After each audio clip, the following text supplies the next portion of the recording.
Top quality और consistent performance के लिए सिर्फ सिल्वर पंप नाम याद रखना। દીકરી વધારશે દેશનું ગૌરવ, વિમ્બલ્ડન ચેમ્પિયનશિપમાં કરશે ભારતનું પ્રતિનિધિત્વ। જી હા, જૂનાગઢની જેન્સી કાનબાર લંડનમાં યોજાનાર વિમ્બલ્ડન ચેમ્પિયનશિપમાં પસંદગી તેની થઈ છે। જેન્સી કાનાબાર સમગ્ર ભારતનું પ્રતિનિધિત્વ કરવા જઈ રહી છે। તો આણંદપુરમાં શિક્ષક તરીકે ફરજ બજાવતા શિક્ષક જેન્સીના પિતા દીપક કાનાબારને રમતગમતમાં ખૂબ જ રુચિ હતી, જેથી જેન્સીએ પણ ટેનિસમાં રસ દાખવ્યો। શરૂઆતમાં જેન્સીના પિતા જીમખાનામાં ટેનિસ રમવાનું શીખવાડતા હતા।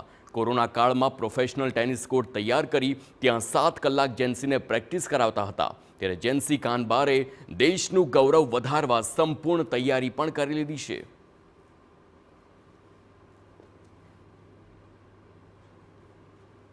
ITF વર્લ્ડ જુનિયર ડેવલપમેન્ટ ચેમ્પિયનશિપમાં હું ચેમ્પિયન થઈ હતી બંને ટુર્નામેન્ટમાં, જેનાથી મને સિલેક્ટ કરી અને સબ જુનિયર વિમ્બલ્ડનમાં લીધી છે અને તે જુલાઈ માસમાં ઇંગ્લેન્ડ લંડન ખાતે રમાય છે। જેન્સી કાનાબાર જૂનાગઢના ઇતિહાસની પ્રથમ મહિલા પ્લેયર બની છે। મહત્વનું છે કે જેન્સી અંડર 14માં દેશમાં સૌથી નાની વયમાં એશિયન ચેમ્પિયન બની છે।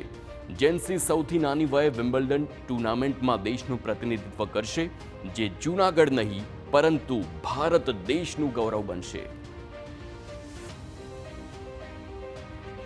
હાલના તબક્કે Jency Asia number 1 tennis player છે અને હાલમાં જ દિલ્હીમાં રમાયેલી ITF Asian junior tennis development ટુર્નામેન્ટની બંને ટુર્નામેન્ટની અંદર જેન્સી ચેમ્પિયન થઈ અને ભારતને 2 ગોલ્ડ અપાવ્યા।